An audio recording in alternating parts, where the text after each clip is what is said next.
മുഖ്യ തെരഞ്ഞെടുപ്പ് ഓഫീസറായിരുന്ന രത്തൻ കേൽക്കറെ മുഖ്യമന്ത്രിയുടെ സെക്രട്ടറിയായി നിയമിച്ചതിനെതിരെയുള്ള വിവാദങ്ങൾ തള്ളി മുഖ്യമന്ത്രി വി ഡി സതീശൻ. കേൽക്കറുടെ നിയമനം തികച്ചും സ്വാഭാവിക ഭരണ നടപടി മാത്രമാണെന്ന മന്ത്രിസഭാ യോഗത്തിൽ മുഖ്യമന്ത്രി ഇക്കാര്യം വ്യക്തമാക്കി. അതേസമയം മന്ത്രിസഭായോഗം ഗവർണറുടെ നയപ്രഖ്യാപന പ്രസംഗത്തിന് അംഗീകാരം നൽകിയെന്നും മുഖ്യമന്ത്രി അറിയിച്ചു. ചീഫ് വിപ്പായി അബു ജോൺ ജോസഫിനെയും അഡീഷണൽ അഡ്വക്കേറ്റ് ജനറലായി KC വിൻസെന്റിനെയും നിയമിക്കാൻ തീരുമാനിച്ചതായി മുഖ്യമന്ത്രി അറിയിച്ചു.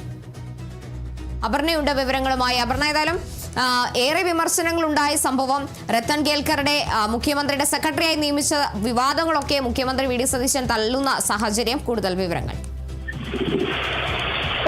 മുഖ്യ തെരഞ്ഞെടുപ്പ് ഓഫീസറായിരുന്ന രത്തൻ കേൽക്കറെ മുഖ്യമന്ത്രിയുടെ സെക്രട്ടറിയെ നിയമിച്ചതിനെതിരെ നിരവധി വിമർശനങ്ങൾ ഉയർന്നിരുന്നു. ആ വിമർശനങ്ങളും വിവാദങ്ങളും ഒക്കെ ഇപ്പോൾ മുഖ്യമന്ത്രി വി ഡി സതീശൻ തള്ളിയിരിക്കുകയാണ്. കേൽക്കറുടെ നിയമനം തികച്ചും സ്വാഭാവികമായ ഒരു നടപടി മാത്രമാണെന്ന് ആണ് മുഖ്യമന്ത്രി വി ഡി സതീശൻ ഇത്തരത്തിൽ മന്ത്രിസഭാ യോഗത്തിൽ അറിയിച്ചിരിക്കുന്നത്. ബംഗാളിലേതിന് സമാനമായ ഒരു സ്ഥിതിയല്ല കേരളത്തിലുള്ളത്.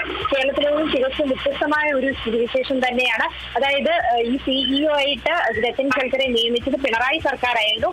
അത് മാത്രമല്ല, തെരഞ്ഞെടുപ്പ് കമ്മീഷണറായി രത്തൻ കേൽക്കർ സേവനമനുഷ്ഠിക്കുമ്പോൾ അദ്ദേഹത്തിനെതിരെ യാതൊരുവിധ വിമർശനങ്ങളോ അല്ലെങ്കിൽ അദ്ദേഹത്തിനെതിരായിട്ടോ അന്നത്തെ ഭരണ പ്രതിപക്ഷ പാർട്ടികൾ നിലനിന്നിരുന്നില്ല. അതുകൊണ്ട് തന്നെ അദ്ദേഹത്തിന്റെ പ്രവർത്തനങ്ങൾ തികച്ചും സുതാര്യമായിരുന്നു. അതുകൂടാതെ തന്നെ ഈ 102 സീറ്റുകൾ ഇത്തരത്തിൽ UDF നേടുന്നത് രത്തൻ കേൽക്കറുടെ സഹായത്തോടു കൂടിയാണ് എന്ന CPIയും ആരോപണമൊക്കെ തന്നെ തള്ളിക്കളയുന്ന ഒരു സമീപനമാണ് വി ഡി സതീശൻ സ്വീകരിച്ചത്. അതായത് ഇത്തരത്തിലുള്ള ആരോപണങ്ങളൊക്കെ തന്നെ തമാശകളാണ്, CPIഎമ്മിന്റെ തമാശയായിട്ട് കാണണം എന്നൊക്കെ തന്നെയാണ് വി ഡി സതീശൻ അറിയിച്ചത്. കൂടാതെ തന്നെ ഇപ്പോൾ അതേസമയം മന്ത്രിസഭാ യോഗത്തിൽ ഗവർണറുടെ നയപ്രഖ്യാപനത്തിന് അംഗീകാരം ലഭിച്ചിട്ടുണ്ട്. കൂടാതെ തന്നെ ചീഫ് വിപ്പായി അബു ജോൺ ജോസഫിനെയും അഡീഷണൽ അഡ്വക്കേറ്റ് ജനറലായി KC വിൻസെന്റിനെയും നിയമിക്കാനായിട്ട് മന്ത്രിസഭാ യോഗം തീരുമാനിച്ചതായിട്ട് മുഖ്യമന്ത്രി മാധ്യമങ്ങളെ അറിയിച്ചിട്ടുണ്ടായിരുന്നു.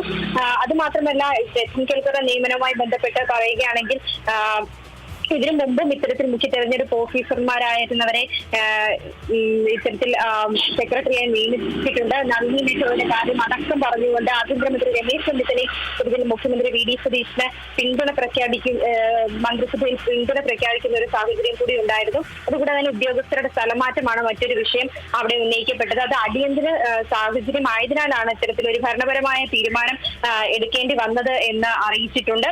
മന്ത്രിസഭാ യോഗത്തിന് ശേഷം നടത്തിയ വാർത്താ സമ്മേളനത്തിൽ ഇക്കാര്യങ്ങളെല്ലാം തന്നെ വി ഡി സതീശൻ വ്യക്തമാക്കിയത്. ശരി, വ്യക്തമാണ്. അപർണ കേസാണ് വിവരങ്ങൾ നൽകിയത്.